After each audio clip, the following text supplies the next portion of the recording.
اس لیے کسی کو پاپ کی نظر سے مت دیکھو. اس سلسلے میں ایک روایت سن لیں آپ, حکایت سن لیں. ایک لڑکی تھی, اس کی 2 بہنیں اور تھی, یعنی وہ 3 بہنیں تھی کل, اور اس کے باپ کو ایک ایسا مرض ہو گیا تھا جو کما دھما نہیں سکتا تھا, بستر پہ پڑ گیا تھا. ماں بھی ایسی مریض تھی کہ وہ بھی بستر پہ پڑی تھی, اور کوئی بیٹا نہیں تھا اس شخص کو.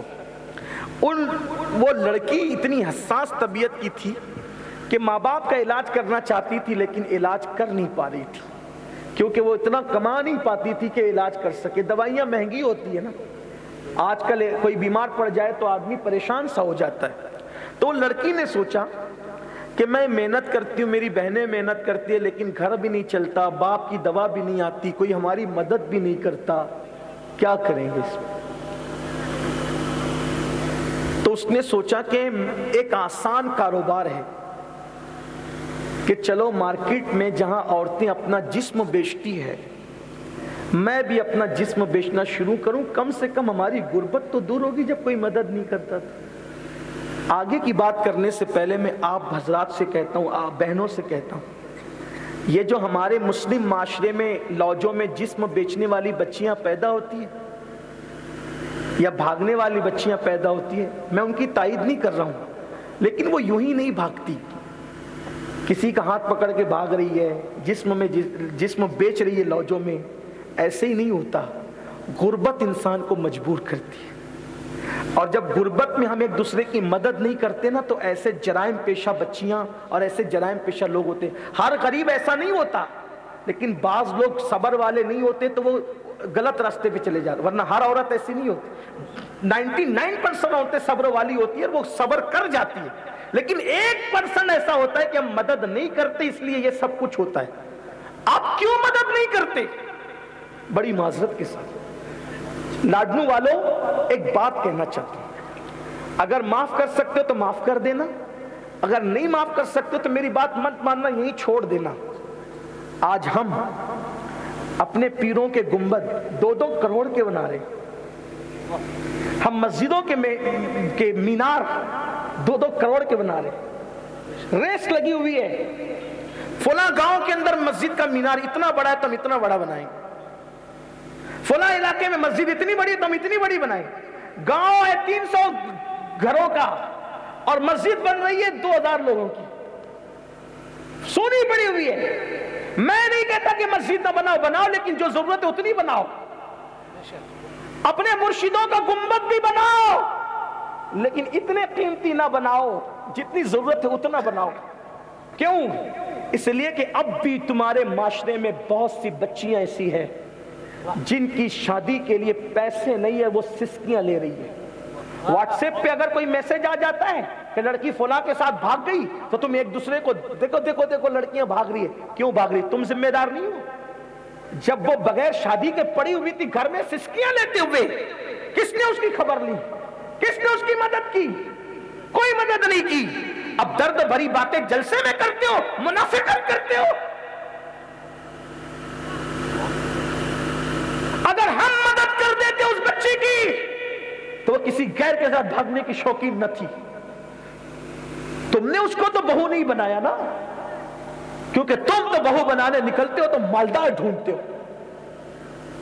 تم بہو بنانے کے لیے نکلتے ہو تو دولت ڈھونڈتے ہو, مال ڈھونڈتے ہو. کبھی سوچا کسی غریب کی بیٹی کے سر پہ پلو ڈال دوں گا, مالدار جہیز دے کے بھیجے گا, غریب دعا دے کے بھیجے گا. جہیز ختم ہو سکتا ہے لیکن غریب کی دعا کبھی ختم نہیں ہو سکتی, نسلوں تک اس کا اثر رہے گا. مجرم ہم ہیں, جرائم ہم نے کیا, ایک دوسرے کو سپورٹ نہیں کیا. اسی لیے بیٹیاں بھاگ رہی ہے. بیٹیوں کو بھاگنے سے بچانا ہے تو لوگوں کا سپورٹ کرو. اپنی بیٹی کی شادی کرنے نکلو تو ساتھ میں کسی غریب کو بھی بیاہ دو.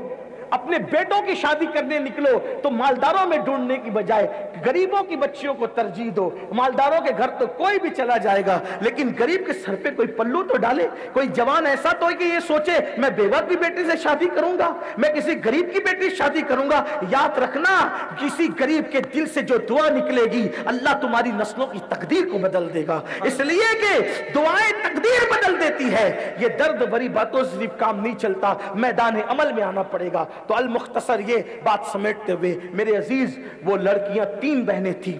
بڑی بہن حساس تھی، سوچا ماں باپ کا علاج کرنا ہے، چلو جسم بیچتے ہیں۔ اس نے کیا کیا، چپکے سے کچھ نہیں بتایا، شام کے وقت منہ دھویا، پھٹا پرانا برقع پہنا، میک اپ کا کوئی سامان تو اس کے پاس تھا نہیں، لیکن وہ تھی اتنی خوبصورت کہ پورے شہر میں اتنی حسین و جمیل کسی کی بیٹی نہیں تھی۔ اس نے سوچا حسن کا سودا کروں گی، کون مال نہیں لگائے گا میرے پیچھے، اور وہ پرانا سا برقع اوڑھ کر کے بازار میں گئی، بازار میں جا کر کے برقع اتار دیا، اور شام کو جہاں لڑکیاں اپنا جسم بیچنے بیٹھتی تھی وہیں پر وہ بھی بیٹھ گئی۔ لیکن اس نے دیکھا کہ جو مالدار آتا ہے اس کے قریب آ کر پتہ نہیں کیا ہو جاتا ہے کہ اس کی نظریں جھک جاتی ہیں۔ جو آیا، جو مرد آیا، نظریں جھک گئی، آگے گیا، کسی کو اٹھا لے گیا، کسی کو اٹھا لے گیا۔ یہ سوچنے لگی یہ ان میں کوئی بھی مجھ سے زیادہ خوبصورت نہیں ہے، کیا میں لوگوں کو دکھ نہیں رہی ہوں؟ پھر اس نے اپنا مزید چہرہ کھولا کہ اب کوئی دیکھے گا۔ اس طریقے سے آدھی رات گزر گئی اور پوری مارکیٹ لڑکیوں سے خالی ہو گئی، یہ اکیلی بچی، اور اس کے پاس آنا تو دور کی بات، اس پر کسی کی نظر تک نہیں اٹھی۔ خوب پھوٹ پھوٹ کے روئی، اپنی غلطی پر نادم بھی ہوئی، اور گھر کی طرف پلٹی۔ گھر میں تو کوہرام مچا تھا، شریف کی بیٹی شام سے لے کر آدھی رات تک گھر سے غائب ہے، پتہ آتا کچھ نہیں، ماں باپ رو رہے ہیں، بہنیں رو رہی، کہاں چلی گئی ہے، کہاں چلی گئی؟ جب آدھی رات کے بعد دروازے پہ دستک ہوئی تو باپ نے دل پکڑا، ماں نے دل پکڑا، ہوگا کیا؟ دروازہ کھولا گیا تو بیٹی آئی۔ آنے کے بعد باپ نے رندیائی ہوئی آواز میں پوچھا، کہاں گئی تھی کم بخت بتائے بغیر؟ ماں اور باپ کے قدم پکڑ کر اس لڑکی نے کہا، پہلے معاف کر دو پھر بتاؤں۔ کہا معاف کیا، لیکن بتا کہاں گئی تھی؟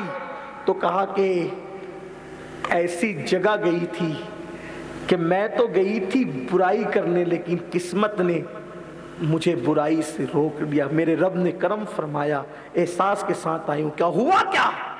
کہا کہ میں نے سوچا آپ کی دوا کے لیے، ماں کی دوا کے لیے، گھر کے خرچے کے لیے کوئی مدد نہیں کرتا، آج میں اپنا جسم بیچ کر کے پیسے کماؤں گی اور اپنے ماں باپ کی غربت کو دور کروں گی، ماں باپ کو موت سے بچاؤں گی، ان کی زندگی کے لیے، ان کی صحت کے لیے علاج کروں گی۔ باپ نے اتنا سنا تو دل پکڑا، پھر کہا کیا ہوا پھر؟ کہا بابا اللہ کی عزت کی قسم، اللہ کی عزت کی قسم، مصطفیٰ جان رحمت کی ختم نبوت کا عہد، بابا میں بیٹھی رہی آدھی رات تک، لیکن جو بھی جوان آتا اس کی نظریں میرے پاس آ کر کے جھک جاتی، کسی نے مجھے نظر اٹھا کے دیکھا بھی نہیں، میں ناکامی پہ رو پڑی، لیکن وہ میری ناکامی نہیں بلکہ کامیابی تھی۔ باپ نے بیٹی کو سینے سے لگا کے کہا، میری بیٹی تو آدھی رات نہیں، اگر وہ اپنی زندگی کی 1000 راتیں بھی اس بازار میں بیٹھی رہتی تو انشاءاللہ تجھ پر کوئی پاپ کی نظر نہ اٹھاتا، مجھے یقین تک کوئی نہ اٹھاتا۔ کہا بابا کیوں؟ کہا اس لیے بیٹی کہ تیرے باپ نے کبھی کسی عورت کو پاپ کی نظر سے نہ دیکھا، جب تیرے باپ نے کسی پر غلط نظر نہیں اٹھائی تو اس کی بیٹی پر غلط نظر کون اٹھا سکتا ہے؟ کیونکہ میرے نبی کا فرمان ہے، کما تدین تدان، تم جیسا کرو گے تمہارے ساتھ ویسا ہی کیا جائے گا۔ میری بیٹی، مجھے یقین ہے میری بیٹیوں کی آبروؤں سے کھیلا نہیں جائے گا۔ اے میری قوم کے جوانوں، نکلو اس گندگی سے، یہ وہ پاپ ہے کہ لمحوں کے گناہوں نے صدیوں کی سزا پائی، نکلو اس خرابی سے، انشاءاللہ توبہ کرو گے، اللہ تعالیٰ آج بھی تمہاری بہن بیٹیوں کی عزت کی حفاظت کرے گا، ورنہ یاد رکھنا اگر پاپ کرتے رہے تو تباہ ہو جاؤ۔ جہاں گناہ ہے وہاں فنا ہے، جہاں زنا ہے وہاں فنا ہے۔ تو میں جو بات کرنے چلا تھا بیچ میں بات آ گئی کہ لوگ کہتے ہیں، توجہ کرے بات ختم کر، لوگ کہتے ہیں نبی قبر میں نہیں، صحابہ قبر میں نہیں، ولی قبر، یہ سب مر کے مٹی میں ختم ہو گیا، خاک ہے، کچھ نہیں۔ پھر لوگ اس پہ بھی کیا کہتے ہیں، نماز پڑھو۔ میں نے بھی کہا نماز نہیں پڑھو گے تو کیا ہوگا؟ یہ ہوگا اگر فجر نہیں پڑھو گے تو ظہر تک سانپ ڈسے گا، ظہر نہیں پڑھو گے تو عصر تک ڈسے گا، عصر نہیں پڑھو گے تو مغرب تک ڈسے گا، مغرب نہیں پڑھو گے تو عشاء تک ڈسے گا، عشاء نہیں پڑھو گے تو کب تک ڈسے گا؟ فجر تک۔ اور یہ سلسلہ کب تک چلے گا؟ قیامت تک۔ کب تک چلے گا؟ کب تک چلے گا؟ یہی بولتے ہیں، اس پہ ہم بھی متفق ہیں، لیکن آپ سے پوچھتے ہیں جو عذاب ہوگا قبر میں قیامت تک شرابی پر، زانی پر، بے نمازی پہ کس پہ عذاب ہوگا؟ مٹی پہ ہوگا، پتھر پہ ہوگا کہ انسان پہ ہوگا؟ بولو بھائی کس پہ ہوگا عذاب؟ بات سمجھ میں آتی ہے؟ کس پہ ہوگا عذاب؟ اچھا مردے پہ ہوگا یا زندہ کر کے ہوگا؟ بولو بھائی۔ تو شرابی، زانی، بے نمازی قیامت تک قبر میں موجود ہے تبھی تو عذاب ہوگا؟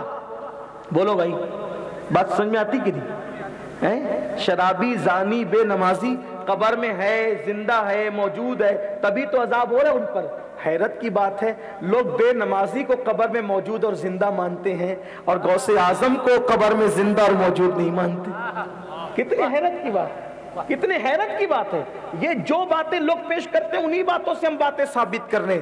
تو اس سے پتہ چلا مسلمانوں اہل سنت کا مسئلہ کی حق ہے، سچا ہے، اسی پہ قائم رہو۔ اور بتانے کے بعد بھی اگر آپ اپنی مرضی سے رہو گے، اپنی طبیعت سے کسی کے بھی پیچھے جاؤ گے، دولت دیکھ کر، یہ دیکھ کر، وہ دیکھ کر، وہ دیکھ کر، تو یاد رکھنا آپ کی قبر میں میں نہیں آؤں گا، میری قبر میں آپ نہیں آئیں گے، مگر تباہ ہو جاؤ گے، برباد ہو جاؤ گے۔ اس لیے اہل سنت کے عقیدے پہ قائم رہو۔ اہل سنت کا عقیدہ ہی سچا عقیدہ ہے، اہل سنت کا مسلک ہی سچا مسلک ہے۔ اور میرے امام کہتے ہیں تیرے غلاموں کا نقش قدم ہے راہ خدا، وہ کیا بھٹک سکے جو یہ سراغ لے کے چلے، جنا بنے گی محبان چار یار کی قبر جو اپنے سینوں میں یہ چار باغ لے کے چلے۔ دوران گفتگو اگر کوئی غلطی ہو تو اللہ تعالیٰ معاف فرمائے۔